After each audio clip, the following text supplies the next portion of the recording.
ውረድ እንውረድ አላዋጣንም፣ ፍና ከስቃይ አላዋጣንም።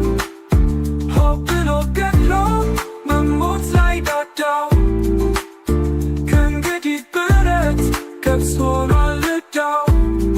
አዲሱ ትውልድ ሀሳብ ነው ሜዳው። አምልኮና ፖለቲካ በኢትዮጵያና በዓለም። አንድ ለሰላም የሄዱ ሽማግሌዎችን ማርከው አዋርደው ገንዘብ ተቀብለው ሲለቋቸው እንግዲህ ሰው አይሆኑም አይታመኑም ብለን ነበር። ሕፃናትን ሳይቀር እያገቱ ገንዘብ ሲጠይቁ አሁንስ በቃ ተተፉ ብለን ነበር። ያገቷቸውን ሕፃናት ገድለው ሲጥሉ እግዚኦ ከዚህ በላይ ምን ማስረጃ አለ ብለን ነበር። የሃይማኖት መሪዎችን፣ ሽማግሌዎችን፣ እናቶችን አንበርክከው በለው ግንባሩን እያሉ አውራ መንገድ ላይ ሲፎክሩባቸው ብልግናቸው አደባባይ ወጣ። ከእንግዲህ ማንም አይከተላቸውም ብለን ነበር። ትምህርት ቤቶችን አዘግተው በሚሊዮኖች የሚቆጠሩ የአማራ ወጣቶችን ቤት እንዲውሉ ሲያስገድዱ የአማራ ልጅ ገደሉት፣ አማራ በቃ አይምራቸውም ብለን ነበር። ትምህርት ቤት የተገኙ መምህራንን ይዘው ሲረሽኑ እነዚህማ ሽፍቶች ናቸው አለቀላቸው ብለን ነበር። የመንግስት ሰራተኞችን አፍነው ወስደው የእገታ ብር ተቀብለው ሁሉንም እያወጡ ሲጨፈጭፏቸው አሁንስ ለየላቸው በቃ ብለን ነበር። በዛ ብለን ነበር። አልበዛም። በቃ ብለን ነበር። አልበቃም። 2 መሪው ላይ ቦምብ ያፈነዳው መፈንቅለ መንግስት የቃጣው ሰውዬ በሕግ የሚፈለገው ሰውዬ ሕጋዊ ሆኖ መሃላቸውን እንደልቡ ሲንቀሳቀስ ጭራሽ እንደ ቀድሞ ከመሪዎቻቸው አንዱ አዛዥ ሲሆን አሁንስ አይን በሉ ሕዝብም ይበላቸዋል ብለን ነበር። 1 ሚሊዮን ሕዝብ በጦርነት ሲያስፈጁ እና ሲሸነፉ ትግራይ ይነሳባቸዋል ብለን ነበር። 1 ሚሊዮን ሕዝብ የበላውና የተሸነፉበት ጦርነት አልበቃ ብሏቸው ሀገር እያያቸው ለሌላ ጦርነት ሲዘጋጁ አሁንስ አበዱ አለቀላቸው ብለን ነበር። አንዱ የህወሓት አመራር ከቀሪዎቹ ተነጥሎ በአደባባይ ሲተቻቸው ሽንጣቸውን ገትረው ለነሱ ሲሟገቱ የነበሩ የትግራይ ዲያስፖራ የትግራይ ሚዲያ አይናችሁን ላፈር ሲላቸው የቀድሞ ጠበቆቻቸው ከሞላ ጎደል ሁሉም ዛሬ ከሳሾቻቸው ሲሆኑ የበቃቸው መስሎን ነበር። የትግራይ ወጣቶች በየከተማው አደባባይ ወጥተው የ80 ዓመት ሽማግሌዎች ስልጣን ላይ እንዲቆዩ የ18 ዓመት ወጣቶች ጦርነት ውስጥ አይገቡም እጃችሁን ሰብስቡ ይበቃቸዋል ሲላቸው ነገሩ ያበቃለት መስሎን ነበር።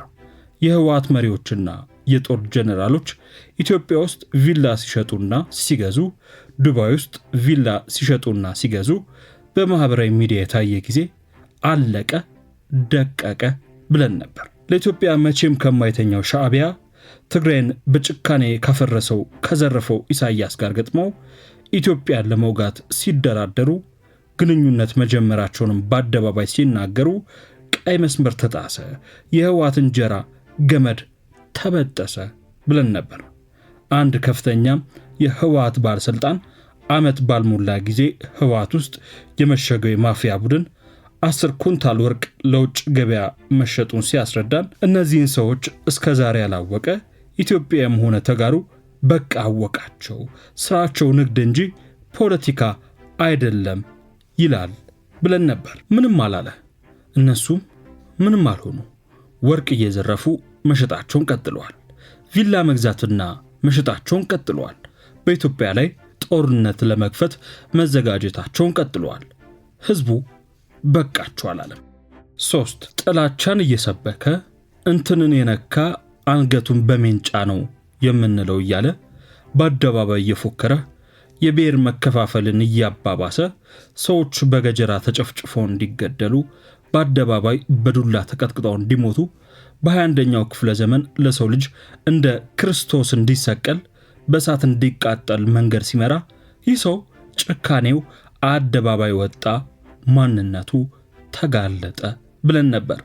ምንም ሳይደርስበት ሊገሉኝ ነው ከቦኛል ብሎ ደጋፊዎቹን ጠርቶ ለብዙዎች መሞት መቁሰልና ለሀገር መበጥበጥ ፊት አውራሪ ሆኖ ሲቆም ምን አይነት አደገኛ ሰው እንደሆነ ታወቀ። ለየለት ብለን ነበር። ሃጫሉ የሞተ ጊዜ ፓርቲውንና ደጋፊዎቹን አስተባብሮ ባስነሳው ሀገር አቀፍ አመጽ ብዙዎች ሲገደሉ፣ መንደሮች ሲፈርሱ፣ ከተሞች ሲቃጠሉና ብዙ ሺዎች ለእስር ሲዳረጉ የተሸፈነው ተጋለጠ። የሚፈልገው ስልጣን ብቻ እንደሆነ ህዝብም ሀገርም አወቀ ብለን ነበር። ኢትዮጵያ ውስጥ ሁለት መንግስት ነው ያለው። አንደኛው የአብይ መንግስት፣ ሌላኛው የቄሮ መንግስት እያለ ሲፎክር የነበረው የፖለቲካ መሪ ኮሽታ ሳይሰማ በህግ ቁጥጥር ስር ውሎ ያለው መንግስት አንድ ብቻ እንደሆነ በግድ ሲቀበል የጀዋር ፖለቲካ ኮሜዲ ሆኖ ተጀምሮ ትራጀዲ ሆኖ ተጠናቀቀ ብለን ነበር። ታስሮ ከተፈታም በኋላ ለረጅም ጊዜ ድምፁን አጥፍቶ ቆይቶ ያንን ሁሉ ህዝብ ያስፈጀው ሰውዬ ለሁለተኛ ጊዜ የተሰጠውን እድል አመስግኖ ተቀብሎ ለሀገሩ በመስራት ፈንታ ምንም ያደረግኩት ነገር የለም፣ አይቆጨኝም፣ አልጸጸትም ብሎ መጽሐፍ እስከ መጽሐፍ ሲደርስ የፖለቲካ ሞት ሰርተፍኬቱ ላይ ፊርማውን አስቀመጠ ብለን ነበር። የማህበራዊ ሚዲያ ዲስኩሩ ቀጥሏል። ትራጀዲ ኮሜዲው ቀጥሏል። አዲሱ ትውልድ ሐሳብ ነው ሜዳው። 4 ቅንጅትን ከድቶ ፓርላማ ሲገባ በምርጫ ተሸንፎ ከፓርላማ ወጥቶ ከነ አየለ ጫሚሶ ጋር ታማኝ ተቃዋሚ ሲሆን ከመስከረም በኋላ መንግስት የለም፣ መከላከያም ለመንግስት አይታዘዝም፣ አሁኑኑ ምርጫ ይደረግ፣ ምርጫ ወይም ሞት እያለ ሲቀሰቀስ ይህ ሰው በቃ ለየለት ብለን ነበር። የፖለቲካ ወንበሩን ብቻም ሳይሆን ፓርቲውን ኢዴፓንም አጥቶ በኢትዮጵያ የፖለቲካ ሰማይ ላይ እንደ ባሉን ተንሳፎ ሲቀር ልቤን ያመኛል፣ የሐኪም ቀጠሮ አለብኝ ብሎ ወደ አሜሪካ ሲጓዝ እና እዚያው ጭልጥ ብሎ ሲቀር አገሬው ድሮም ፍላጎቱ ሌላ ነው፣ ዝና ነው፣ ኢጎ ነው ማለት ጀምሯል ብለን ነበር። ከዚያ ድንገት ወደ ኢትዮጵያ ልመጣ ነው ብሎ ሲወስን አብዛኛው ሰው የሚናገረውን አላምን ስላለው ብዙ ፖለቲከኞች በታደሙበት መድረክ በብስጭት ጤኔን አጥቻለሁ፣ ገንዘቤን አጥቻለሁ፣ ሀብት የለኝም፣ ትዳር የለኝም፣ እኔ እንድታመን እንደ ሙሐሙድ ቧዚዝ ራሴን ማቃጠል አለብኝ እንዴ እያለ ሲማጸን ይህ ሰው እዚያ አሜሪካ ሳለ በልብ ድካም ሳይሆን በብስጭት ሊሞት ይሆን ብለን ሰክተን ነበር። በኢትዮጵያ አየር መንገድ እንዳልሳፈር ከለከሉኝ ብሎ አየር መንገዱን አናግሮ በአሜሪካ የኢትዮጵያ ኤምባሲ ሄዶ አቤት ብሎ ምላሹን በትዕግስት እየጠበቀ እንደሆነ ራሱ ልደቱ አደባባይ ወጥቶ ሲነግረን እና ትግሉ አሁን ኢትዮጵያን ነፃ ለማውጣት ሳይሆን ከኢትዮጵያ አየር መንገድ እገታ ነፃ ለማውጣት መሆኑን ስንረዳ ለልደቱ ከልባችን አዝነን ነበር። ልደቱም እዛው አሜሪካ ሆኖ አዲሱን ትግሉን ቀጥሏል። በፖለቲካው ማህበረሰብ አሁንም ሊታመን አልቻለም። እሱም እስካሁን እንደ ቧዚዝ ራሱን አላቃጠለም። ትዳሩን አጥቶ፣ ገንዘቡን አጥቶ፣ ጤንነቱን አጥቶ፣ የሚያምነውም አጥቶ ከነ ፖለቲካ ህይወቱ ይኖራል። አዲሱ ትውልድ ሐሳብ ነው ሜዳው። ህዝብ ይህንን ሁሉ እያየ በቃ አወቃቸው፣ አሁንስ ነቃባቸው፣ ፍላጎታቸው ጥቅም እንጂ ስልጣን እንጂ ኢጎና ዝና እንጂ ፖለቲካ አይደለም ይላል ብለን ነበር። ምንም አላለ። እነርሱም ምንም አልሆኑ። ወርቅ እየዘረፉ መሸጣቸውን ቀጥለዋል። ዜጎች እያፈኑ ገንዘብ መሰብሰብና ታጋቾቻቸውን መግደላቸውን ቀጥለዋል። ቪላ መግዛትና መሸጣቸውን ቀጥለዋል። በኢትዮጵያ ላይ ጦርነት ለመክፈት መዘጋጀታቸውን ቀጥለዋል። ህዝቡ በቃችሁ አላለም። ምነው ቢሉ አንዳንዱ ፖለቲካ ኢትዮጵያ ውስጥ ፖለቲካ አይደለም። ፖለቲካ ኢትዮጵያ ውስጥ ለአንዳንዶች ከልት ነው። ለምሳሌ ዶናልድ ትራምፕ ያደረጋቸውን ንግግሮች ውሰዱ። የሜክሲኮ ሰዎች ወደ አሜሪካ ሲመጡ ድራግ ይዘው ይመጣሉ፣ ወንጀል ይዘው ይመጣሉ ብለው ነበር። ሄይቲ፣ ኤልሳልቫዶር እና የአፍሪካ ሀገሮች የሰገራ ጉድጓዶች ናቸው። ሙስሊሞች በአጠቃላይ ወደ አሜሪካ እንዳይገቡ ብሎም ተናግሮ ነበር። አጅሬ ይህን ሁሉ ብሎም ይህን ሁሉ ብልግና ተናግሮም አንድ አይደለም 2 ጊዜ ፕሬዝዳንት ሆኖ ተመርጧል። ኢትዮጵያ ውስጥ ብቻም ሳይሆን በሌላም ሀገር ፖለቲካ አንዳንዴ እንዲህ ከልት ወይም ባዕድ አምልኮ ይሆናል። በእንዲህ አይነት የአምልኮ ፖለቲካ ውስጥ እውነት መናገር አያስፈልግም፣ ትክክል መሆን አያስፈልግም፣ ወይም ላያስፈልግ ይችላል። ጨዋነት እንደውም ፋራነት ሊሆን ይችላል። ከግብረ ገብነት ጋጠወጥነት ይበልጥ ያኮራል። ፖለቲካ ከልት ወይም አምልኮ በሆነበት ሀገር ጨዋታው እንዲያ ነው። እስኪ ደግሞ የከልት ወይም አምልኮ ባህሪያትን እንመልከት። መሪው ይመለካል። ዋርካው፣ ሳተናው ነበልባል ይባላል። ተመሪው ከሌላው ሕዝብ ልዩ ሆኖ እንዲታይ ይደረጋል። ንብረቱና መንፈሱ ይበዘበዛል።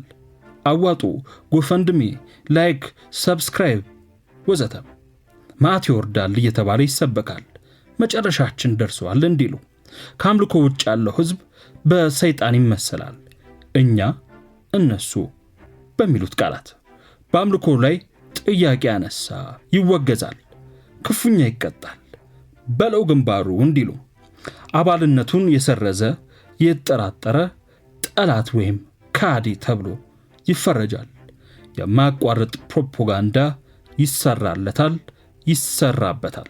ስሜቱን የሚነዝር ብሔርተኝነት ወይም አይዲዮሎጂ ይለኮስለታል። ከልትና መጨረሻው በ1978 አሜሪካ ውስጥ ጋያና በተባለው ስፍራ ጂም ጆንስ የተባለ የከልት መሪ የሕዝብ መቅደስ ፒፕል ቴምፕል የተሰኘ አምልኮ መሰረተ።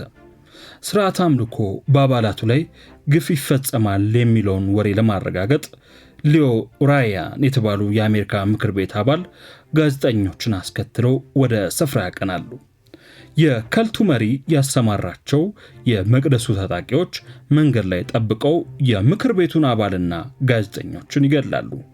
መጋለጡ እንደማይቀር የተረዳው የከልቱ መሪ ጂም ጆንስ አብዮታዊ ራስን ማጥፋት ወይም ሬቮሉሽነሪ ሱሳይድ ግድ ነው ብሎ አወጀ።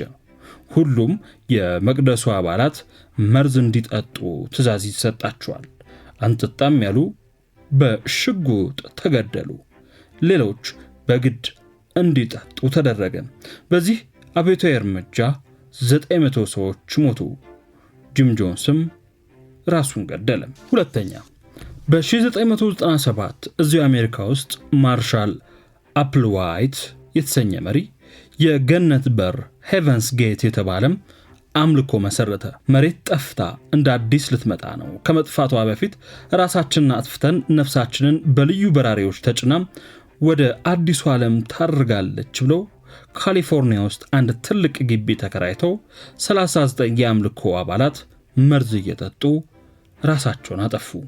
ሶስተኛ እንደ ኤሮፓያን አቆጣጠር በ2000 ዓመተ ምህረት ጆሴፍና ክሪዶኒያ የተሰኙ የከልት መሪዎች ኡጋንዳ ውስጥ የእግዚአብሔርን 10ቱ ትእዛዛት የሚመልስ ንቅናቄ ሙቭመንት ኦፍ ዘ ሪስቶሬሽን ኦፍ 10 ኮማንድመንትስ ኦፍ ጋድ የተሰኘ የአምልኮ ቡድን ይመሰርታሉ።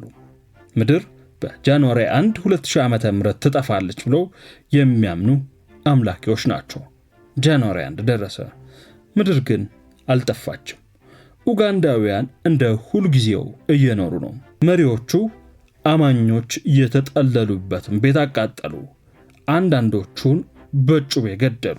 አንዳንዶቹን መርዝ እያበሉ ፈጇቸው። አንዳንዶቹን እያነቁ ገደሏቸው። 900 አምላኪዎች በዚህ ሁኔታ ተጨፈጨፉ። ቀጥለናል። በ1993 አሜሪካ ውስጥ ሕፃናትና ሴቶችን ጨምሮ በጠቅላላው 76 ሰዎች በእሳትና በጦር መሳሪያ ያለቁበትን የዳዊታውያን ብራንች ኦፍ ዴቪዲያንስ እና ሌሎችም እልቂቶችን ስንመለከት በእነዚህ አምልኮዎችና በፖለቲካ ከልቶች መሃል ያለው ልዩነት የመስመርን ያህል ቀጭን እንደሆነ እንገነዘባለን። በጣም የቅርቡንና በዓለም ደረጃ በሰፊ የሚታወቀውን የዶናልድ ትራምፕን ታሪክ ብንመለከት ፖለቲካውም ስራውም አብዛኛዎቹን የከልት ወይም የአምልኮ መመዘኛዎች ያሟላል። መሪው ይመለካል። ተመሪው ከሌላው ሕዝብ ልዩ መሆኑ ይነገራል። መዓት ይወርዳል እየተባለም ይሰበካል። ከአምልኮ ውጭ ያለው ሕዝብ በሰይጣን ይመሰላል። የማያቋርጥ ፕሮፓጋንዳ ይሰራለታል፣ ይሰራበታል። ስሜቱን የሚነዝር ብሔርተኝነት ወይም አይዲዮሎጂ ይለኮስለታል። ይህ ከጂም ጆንስ የማይለይ የከልት መሪና ከህዝብ መቅደስ ወይም ከገነት በር እምብዛም የማይርቀው የትራምፕ አምልኮ ፖለቲካ አሁን ባለበት ጊዜ ለአሜሪካና ለዓለም ምን እያመጣ ነው ብሎ መጠየቅ አስፈላጊ ነው። በነውጥ በሰልፍና በተቃውሞ የተጥለቀለቁትን የአሜሪካ ከተሞች ስቴቶችን ተመልከቱ። ኒውዮርክ፣ ዋሽንግተን፣ ቺካጎ፣ ቦስተን፣ ሳን ፍራንሲስኮ፣ ፖርትላንድ፣ ሲያትል፣ ቴክሳስ፣ ፊላደልፊያ፣ ዴንቨር የመሳሰሉትን። የተዘጉትን መስሪያ ቤቶችና የተንሳፈፉትን ሰራተኞች ብዛት ቁጠሩ። ዩኤስኤድ የተባለው የአሜሪካ የተራድኦ ድርጅት ብቻም ከ6200 ሰራተኞች ውስጥ 5800ዎቹን አባሯል። ከ9100 ፕሮግራሞቹ 4100ዎቹን ሰርዞ ወደ 60 ቢሊዮን ዶላር የሚጠጋ በጀቱን አጥፏል። ከ32 ቢሊዮን ዶላር በላይ እያፈሰሰ ወደ 100 የሚጠጉ ሀገሮች የልማት ፕሮግራሞች የነበሩት ዩኤስኤድ ሰራተኞቹ ተቀንሰውና በጀቱ ታጥፎ አጽሙ ብቻ የቀረ መስሪያ ቤት ሆኗል። ከኤጀንሲው ከፍተኛ እርዳታ ከሚቀበሉ የዓለም ሀገሮች አንዷ ደግሞ ሀገራችን ኢትዮጵያ ነበረች። ግሪን ካርድ እያላቸው የመኖሪያና የመማሪያ ፈቃድ እያላቸው ከየመንገዱ እየታፈሱ እስር ቤት የታገሩ ምስኪኖችን ልብ በሉ። የታሪፍ ጦርነቱን ተከትሎ በአሜሪካ እንዲሁም በዓለም ፖለቲካል ኢኮኖሚ ላይ የተከሰተው ምስቅልቅል አሜሪካ ያጣችውን ወዳጅ የደረሰውን ጉዳት አስተውሉ። የታሪፍ ጦርነቱ በዚህ መልኩ ተባብሶ ከቀጠለ ወደ 500,000 የሚገመቱ አሜሪካውያን ስራ የሚያጡ ከመሆናቸው በተጨማሪ በመጪዎቹ ዓመታት የአሜሪካ አጠቃላይ ሀገራዊ ምርት በ1.6 ትሪሊዮን እንደሚቀንስ ተገምቷል። ቻይናን ባጸፈው በአሜሪካ የእርሻ ምርቶች ላይ ታሪፍ ጨምራ ወደ ቻይና የሚላከው የአሜሪካ የእርሻ ምርት በ94 ከመቶ በመቀነሱና የአሜሪካ ገበሬዎች በመጎዳታቸው መንግስት ለአኩሪ አተር አምራቾች ብቻ 7.3 ቢሊዮን ዶላር ድጎማ ለመስጠት ተገዷል። የአምልኮ ፖለቲካ ሀገርን እንዲያፈርሳል። የከልት ፖለቲካ ህዝብን እንዲህ ያስለቅሳል። አዲሱ ትውልድ ሐሳብ ነው ሜዳው። ማጋ ይሁን ሸኔ፣ ሄቨን ጌት ይሁን ፋኖ፣ ጂም ጆንስ ይሁን ጃዋር፣ ፒፕል ቴምፕል ይሁን ህወሓት፣ ዴቪድ ይሁን እስክንድር፣ ፈረንጅ ይሁን አበሻም፣ በአሜሪካ ይሁን በአሜሪካ፣ በኡጋንዳ ይሁን በአሜሪካ የአምልኮ መጨረሻው ጥፋትና እሳት ብቻ ነው።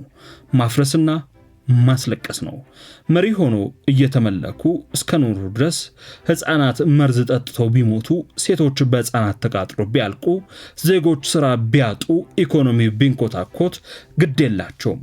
ሀገርና ህዝብ ግን ያለቅሳል። አሜሪካ ይመስክር። ከታሪፍ ቀውሱ በኋላ የትራምፕን 3 ወሮች ለመገምገም ሲቢኤስ በቅርቡ የህዝብ አስተያየት ሰብስቦ ነበር። ባለፈው ዓመት መጨረሻ ኖቬምበር 2024 ላይ የአሜሪካ ኢኮኖሚ ዳሽቋል የሚለው ሰው ቁጥር 42 ከመቶ ነበር። አሁን ኢኮኖሚ ተቃውሷል የሚለው ህዝብ ቁጥር 53 ከመቶ ደርሷል። 54 ከመቶ የሚሆነው ህዝብ ለዚህ ተጠያቂው ትራምፕ ነው ብሎ ያምናል። ትራምፕ በታሪፍና በንግድ የያዙትን አቋም አሁን የሚደግፈው አሜሪካዊ 48 ከመቶ ብቻ ሲሆን 63 ከመቶ እርምጃዎቹን ይቃወማል። በዚህ ዓመት ፌብራሪ ላይ ትራምፕ 6 ከመቶ አጠቃላይ ድጋፍ ወይም ኔት አፕሩቫል ነበራቸው። ወሩ መጨረሻ ላይ ወደ 2 ከመቶ አሽቆለቆለ። በሚቀጥለው ወር ማርች አጠቃላይ ድጋፋቸው 0 ከመቶ ነበር።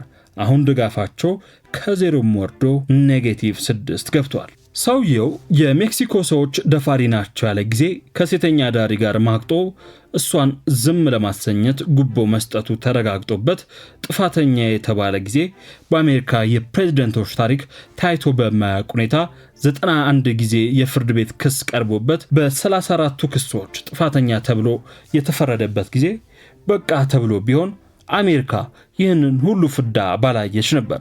ፋኖ እንዲህ እርስ በርሱ እየተባላ ሲፈረካከስ፣ አንዱ መሪ ሌላውን ሲያሳርድ፣ አንዱ መሪ ኢትዮጵያ የባህር በር አትፈልግም፣ እኛም ይህንን ጥያቄ አናነሳም እያለ ከኢሳያስ ጋር ለመደራደር ደጅ ሲጠናም፣ የህወሓት መሪዎች የ17 ዓመቱ ግፍ የ1 ሚሊዮኑ ህዝብ እልቂት አልበቃ ብሏቸው በአጽማቸው ለመግዛት ከኢሳያስ ጋር ሲሻረኩ፣ ከለየላቸው የኢትዮጵያ ጠላቶች ጋር ሲደራደሩ በቃችሁ ተብለው ቢሆን ኖሮ ኢትዮጵያ ድሮ እፎይ ማለት ትችል ነበር።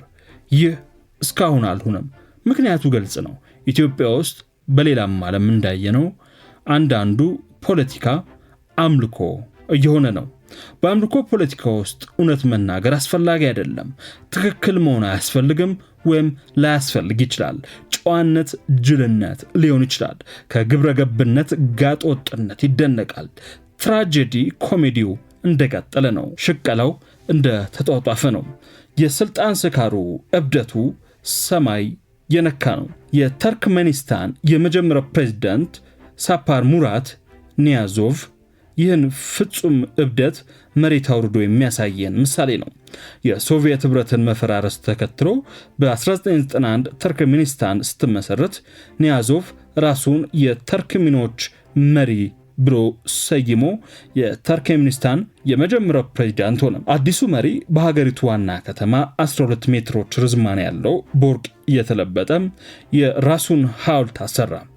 ዓለምን አጃኢብ ያሰኘው የሐውልቱ በወርቅ መሰራት ብቻም አልነበረም። 75 ጫማ ከፍታ ላይ የተተከለው ሐውልት በምህንድስና ጥበብ ያለማቋረጥ እየተሽከረከረ የንጉሱ ወርቃማ ፊት ቀኑ ሙሉ ፀሐይ እንዲያገኘው መደረጉ ነበር።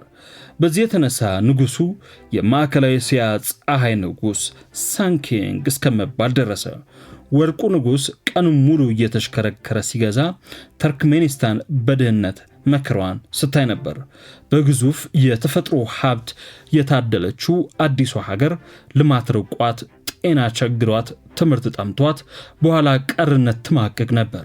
ቤተ መጻሕፍቶቹን በሙሉ የዘጋው፣ ኦፔራና ባሌን በመላ አገሪቱ ያገደው እና የራሱ መጽሐፍ የትምህርት ቤት መማሪያ፣ የመስጂዶችና የሥራ ቦታዎች መማሪያ መጽሐፍ ያደረገው ፀሐዩ ንጉሥ ይህ ሁሉ አልበቃ ብሎት የወራቱን መጠሪያ በራሱና በእናቱ ስም ቀይሮታል።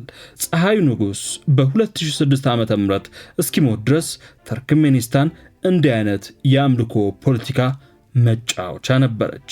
ፊታውራሪ ትራምፕ ሁለተኛ የስልጣን ዘመናቸው ሲያበቃ ህገ መንግስቱን ለውጠው ስልጣናቸውን የማራዘም ፍላጎት እንዳላቸው በሾርኔ እየተናገሩ ነው። ይህ ከተሳካ ከዚያ ደግሞ ዋይት ሃውስ በር ላይ የወርቅ ሐውልታቸውን ያቆማሉ። ምን ችግር አለ?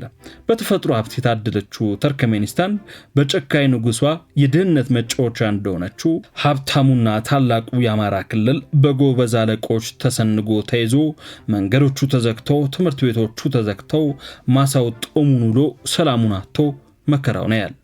ለኢትዮጵያ ነጻነት ደሙን አፍስሶ ሕይወቱን ገብሮ ለዘመናት የታገለው ታላቁ የትግራይ ህዝብ በወርቅ ነጋዴዎች እግር ከወርች ታስሮ ክልሉ ድህነት፣ ረሃብ፣ ስደት፣ ስራ አጥነት የተንሰራፋበት ምድር ሆኗል። የልምላሜ ምንጭና ምልክት የሆነው የኦሮሚያ ክልል ከጀዋር እስከ ጃልመሮ ከኦነግ እስከ ሸኔም ጦርና ጥላቻ ይዘው ተዘርተውበት እንደ ሀብቱ ያላደገ ሰላሙን የተነጠቀም ክልል ሆኗል። በሰውና በተፈጥሮ ሀብት እጅግ የታደለችው ኢትዮጵያ ፖለቲካ ውስጥ፣ ሃይማኖት ውስጥ፣ ነገድ ውስጥ፣ ንግድ ውስጥ፣ ሚዲያ ውስጥ እንደ አረም የፈሉ የአምልኮ መሪዎች እዚህና እዚህ የጎተቷት ማደግ የምትችለውን ያህል እንዳታርግ፣ መሮጥ የምትችለውን ያህል እንዳትሮጥ አድርጓታል። እርግማኗ ሆኖባታል። እነሱ ባሉበት እንደ ግጭቱ ሁሉ ውድመቱን ቀጥሏል። ሐዘኑም አላበቃም። እገታው አልቆመም። ዘረፋው አልቆመም። ሀገር እየገደሉ ለመንገስ ነግሶ የወርቅ ሐውልት ለማሰራት የሚደረገው ግብ እንደቀጠለ ነው። ፖለቲካ ከልት ወይም አምልኮ በሆነበት ሀገር ጨዋታው እንዲያ ነው። ግን እስከ መቼ ፖለቲካ ከልት እኛም መጫወቻ ሆነን እንኖራለን? አሁኑኑ ዛሬውኑ መልስ የሚሻ ጉዳይ ነው። ውረድን ውረድ አላዋጣንም፣ ፍና ከስቃይ አላዋጣንም፣ ሆብሎ ገድሎ መሞት ላይ ዳደ ሜዳው ከእንግዲህ ብረት ገብስ ሆኗል ዕዳው አዲሱ ትውልድ ሀሳብ ነው ሜዳው